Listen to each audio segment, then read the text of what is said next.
Know what you're getting yourself into, Miss Markle. The palace ain't playin'. Hi, and thank you so much for joining me. Well, the gloves are off at the palace, and it appears that Harry and Meghan have finally provoked a response. Those that are tasked with protecting the institution are like coiled springs, ready to defend, or more troubling for the Harkles, attack. Harry and Meghan have implied many damaging claims against the royal family since their freedom flight, and they've often made vague assertions that have sounded really sinister, but they're always careful not to provide any specifics. They don't want anything to actually be nailed down. That would allow the palace, of course, to counter their narrative. And in my mind, their clear target now is Prince William. Let's go back to December 2022 when the trailers for their Netflix series hit our screens. And I quote, "They were happy to lie to protect my brother. They were never willing to tell the truth to protect us," said Prince Harry in the latest trailer for the Harry and Meghan series on Netflix. Now, Prince Harry didn't specify who they were or provide any detail of how Prince William was actually being protected. It appears to me that Harry and Meghan think they have some information that will destroy William's chance of becoming king, and they've been hinting and dangling it for years. Now, in a later trailer, also in December of 2022, a subtitle actually provided a little more detail, more context, and the quote was, "The British media are happy to lie to protect my brother." Now, quite frankly, rumours have been swirling for years against Prince William, and many thought this was all about to come to a head when social media posts really amped up, pointing to the fact that explosive and damaging revelations about the heir to the throne were about to be printed in a series of articles in the Byline Times. Now, many scoffed at the time, the Byline Times. Everyone knew they were anti-monarchy. Everyone knew that they were very much a not my king sort of outlet. So it was discounted. But I didn't, and I never will. Now, something really interests me. Around the same time, Harry claimed in his legal action against the Sun that Dan Wootton paid £4,000 to the partner of a Kensington Palace aide, Christian Jones, for stories about the Sussexes. Now, it must be said that none of this has been proven. Both Dan Wootton and Jones have emphatically denied all these accusations. It was stated at the time, though, that these payments were apparently uncovered by a whistleblower. And this was detailed in a letter before action sent to the Sun by Harry's legal team in May of 2020. Now, the Metropolitan Police has said to have investigated this, but apparently the investigation was called off, not taken any further, because it threatened to unearth the whistleblowers' names. So they sort of ended the investigation to protect these whistleblowers, allegedly. Now, Harry refused to remove Jones's name from these legal papers, which led to really great tensions with King Charles and a further breakdown in their relationship, a very severe breakdown in their relationship. It's interesting that Harry doesn't make any mention of this in his BBC interview. I would say that the standoff was the time when many expected the Sussexes to reveal some on-the-record damaging information, if indeed they actually have any. Now, since then, we've had many implicit threats, with Harry claiming that 400 pages were removed from his memoir Spare, probably for legal reasons when they do the final legal check before a book's printed. But he did state there was enough, in fact, for another book. He also said that if he was ever to publish these pages, his father and brother would never forgive him. Now, the implication was very clear. I hold information about you that is so explosive that if I was to reveal it, you would not only never forgive me, you would never recover. Now, again, many downplayed this at the time, saying no one would believe anything Harry had to say anyway. However, I don't necessarily believe what Harry has to say, but I am worried about what he's going to say. They have acted like the cat with the cream for years now, And Meghan in particular likes to dangle possibilities of one day sharing all she knows. And she's done that several times now via multiple interviews and podcasts. And it appears her latest effort actually went down like a lead balloon at the palace, and it provoked a reaction when she pointedly made her remark on the Emma Grede podcast that she wishes people would tell the truth. She said that very pointedly. She wishes people would tell the truth. And the response was really swift, with the head of the Royal Rota, Rebecca English, firing on all cylinders in a recent article in the last 24 hours. In my opinion, that doesn't happen without the palace signing off on it, although I'm aware that no one will ever admit it.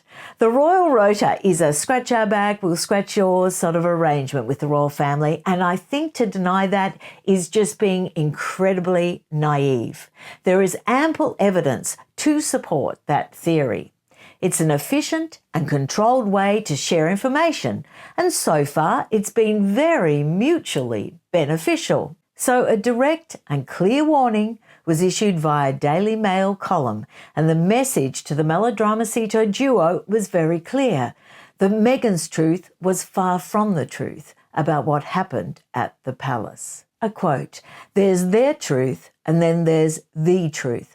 A royal insider once told me," so talking to Rebecca English, "and I'm not sure it's the kind of truth that Meghan Sussex, as she now prefers to be known, has alluded to in her latest publicity piece." Then there was another quote, Meghan saying that her dear friend tennis champion Serena Williams told her a lie can't live forever, concluding 8 years is a long time, but not forever.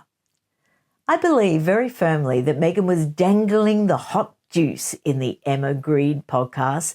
Well, the hot juice she thinks she has, that she and Harry have over the royal family, their trump card, as it were. Presumably the piece of information they thought would swing the Sandringham summit their way. What fools. The palace saw them coming from a mile off, and the institution hasn't survived this long by bowing down to any implicit threats or any form of manipulation. Like I said in a previous video, the palace is more Sopranos than the Crown. Let's not forget, Meghan claimed in her Oprah Winfrey interview that she could not be expected to stay silent if the firm was playing a part in perpetuating falsehoods about her and Prince Harry.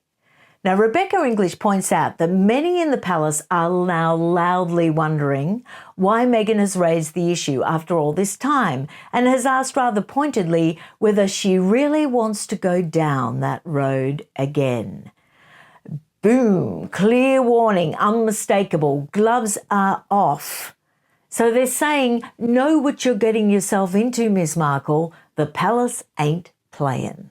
Another rather sinister quote. Truth, it seems, Meghan, is not a one-way street.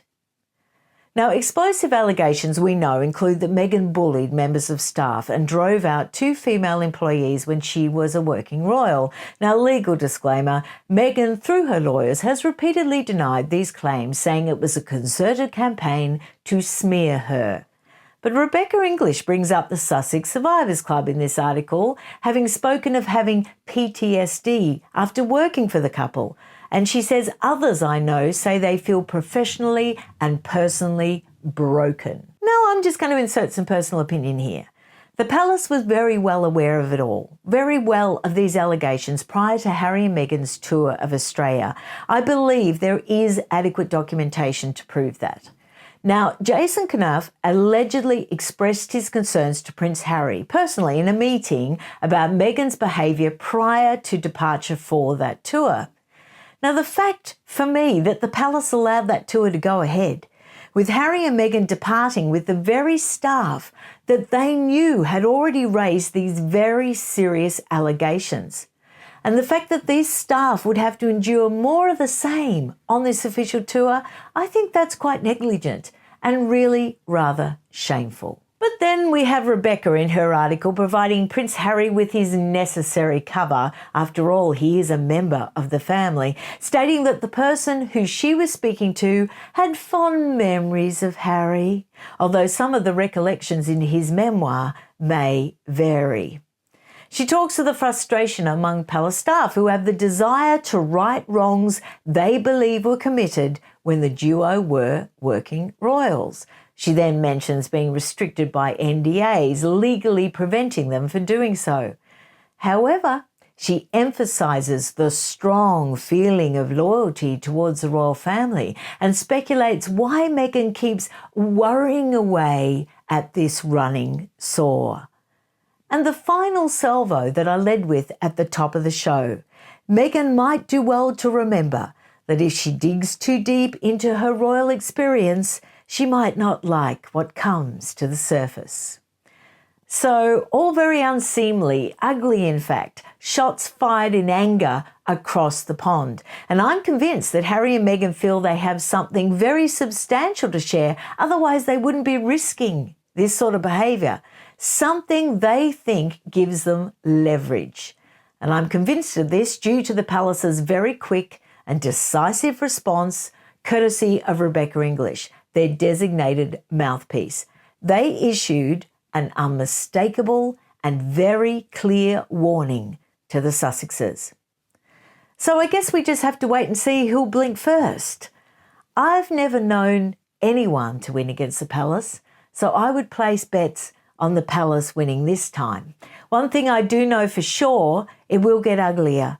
And as I've been warning for years, I've been sounding the warning bell for years, the damage being done is going to be very hard to recover from. Now, in conclusion, Prince William has been trained to be very wary of outsiders, but I don't think even he imagined that the one that would ultimately betray him would be his own brother. Let's hope cooler heads prevail. Now let me know what you think in the comments down below. I'll be reading every one of them and I can't wait to see you again. Bye.